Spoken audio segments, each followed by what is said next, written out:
ആകാശ ദുരന്തത്തിന്റെ കാരണം തേടുകയാണ് രാജ്യം. DGCAയും വിവിധ അന്താരാഷ്ട്ര ഏജൻസികളും അന്വേഷണം നടത്തും.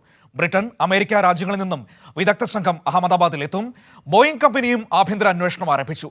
വിമാനത്തിന്റെ ഒരു ബ്ലാക്ക് ബോക്സ് കണ്ടെത്തിയിട്ടുണ്ട്. അതേസമയം ബന്ധുക്കൾ അഹമ്മദാബാദിലേക്ക് എത്തുകയാണ്. DNA പരിശോധനയും പുരോഗമിക്കുകയാണ്. സിബി വാർത്തയുടെ വിവരങ്ങളുമായി ചേരുകയാണ്. സിബി, ഇനി ഏറ്റവും പ്രധാനപ്പെട്ട കാര്യം എന്ന് പറയുന്നത് ഈ അപകടം എങ്ങനെ സംഭവിച്ചു, അതിന്റെ കാരണം എന്താണ് എന്നത് അറിയുകയാണ്.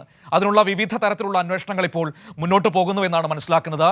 അന്താരാഷ്ട്ര സംഘങ്ങളും ഈ അന്വേഷണത്തെ സഹായിക്കാനുണ്ട് എന്ന് മനസ്സിലാക്കുന്നു. ഒപ്പം തന്നെ മരിച്ചവരെ തിരിച്ചറിയാനുള്ള DNA പരിശോധന അടക്കമുള്ള കാര്യങ്ങൾ ഇതെല്ലാം എങ്ങനെയാണ് ഏകോപിപ്പിക്കുന്നത്?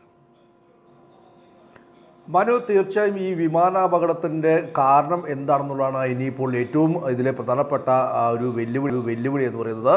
എന്തുകൊണ്ട് ഈ വിമാനം പറന്നുയർന്ന നിമിഷങ്ങൾക്കകം ഒരു തീഗോളമായി അപകടത്തിൽപ്പെട്ടു? പ്രത്യേകിച്ച് ബോയിങ് പോലുള്ള വളരെ സുരക്ഷിതമെന്ന് അവകാശപ്പെടുന്ന ആ വിമാനമാണ് ഇത്തരത്തിൽ ഒരു അഗ്നിഗോളമായി മാറിയത്. അതുകൊണ്ട് തന്നെ ഇതിൻ്റെ ഒരു കാരണം തേടിക്കൊണ്ട് കേന്ദ്ര വ്യോമയാന മന്ത്രാലയം നേരത്തെ തന്നെ അന്വേഷണവുമായി ബന്ധപ്പെട്ടുകൊണ്ട് അന്വേഷണം പ്രഖ്യാപിച്ചിരുന്നു. അന്വേഷണം ആരംഭിക്കുകയും ചെയ്തിട്ടുണ്ട്. അതുകൂടാതെ ഇതിൽ ഏറ്റവും പ്രധാനമായും ഈ കേന്ദ്ര വ്യോമയാന മന്ത്രാലയത്തിന് പിന്നാലെ എയർക്രാഫ്റ്റ് ആക്സിഡന്റ് ഇൻവെസ്റ്റിഗേഷൻ ബ്യൂറോയും ഈ അന്വേഷണം ആരംഭിച്ചു കഴിഞ്ഞു. AAIBയുടെ ഡയറക്ടർ ജനറൽ അടക്കം എല്ലാത്തിൻ്റെയും അഹമ്മദാബാദിൽ ഇന്നലെ തന്നെ എത്തിയിരുന്നു. ഈ അന്വേഷണവുമായി സഹകരിക്കുമ്പോൾ തന്നെ ഈ അന്വേഷണവുമായി സഹകരിച്ചുകൊണ്ട് പൂർണ്ണ പങ്കാളികളായിക്കൊണ്ട് ബ്രിട്ടൻ, അതോടൊപ്പം തന്നെ ഈ അമേരിക്ക പോലുള്ള രാജ്യങ്ങളിലെ ഏറ്റവും വിദഗ്ധ സംഘവും കൂടി ഇപ്പോൾ അമേരിക്കയിൽ നിന്നും ബ്രിട്ടനിൽ നിന്നും പുറപ്പെട്ടിട്ടുണ്ട്. അവരും ഈ അഹമ്മദാബാദിലേക്ക് എത്തും. ഈ അന്വേഷണത്തിൻ്റെ ഭാഗമാകുകയും ചെയ്യും. ഏറ്റവും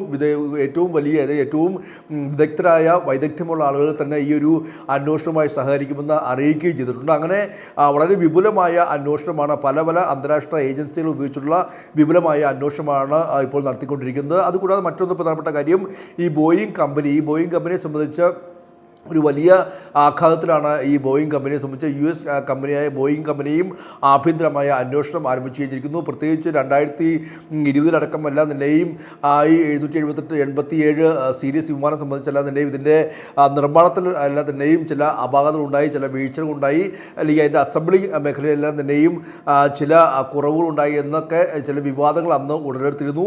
ഇതിന് പിന്നാലെയാണ് ഇപ്പോൾ ഈ ഒരു വലിയ ദുരന്തമുണ്ടായിരിക്കുന്നത്. സ്വാഭാവികമായും അത് ബോയിങ് കമ്പനിക്ക് വലിയ ഓഹരി വിപണിയിലേക്ക് അടക്കം വലിയ കനത്ത നഷ്ടമുണ്ടായിട്ടുണ്ട്. ഇതേ തുടർന്ന് ആഭ്യന്തര അന്വേഷണം ബോയിങ് കമ്പനിയും ആരംഭിച്ചിട്ടുണ്ട്. എന്തായാലും ഇനിയിപ്പോൾ ഈ വിമാനത്തിലെ ബ്ലാക്ക് ബോക്സ്, 2 ബ്ലാക്ക് ബോക്സ് ആണുള്ളത്. അതിൽ പിൻഭാഗത്തുള്ള ബ്ലാക്ക് ബോക്സ് മാത്രം കണ്ടെത്തിയിട്ടുണ്ട്. ഇനി മുൻഭാഗത്തുള്ള ബ്ലാക്ക് ബോക്സും കണ്ടെത്തേണ്ടതുണ്ട്.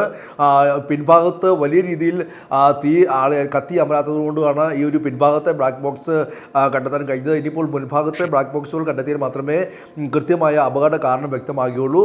അതേസമയം അപകട കാരണം അറിയണം. അതാണ് ഇനിയിപ്പോൾ രാജ്യം കാത്തിരിക്കുന്ന ഏറ്റവും പ്രധാനപ്പെട്ട കാര്യമെന്ന് പറയുന്നത്. വിവരങ്ങളാണ് സിബി നമുക്ക് ദില്ലിയിൽ നിന്ന് നൽകിയത്.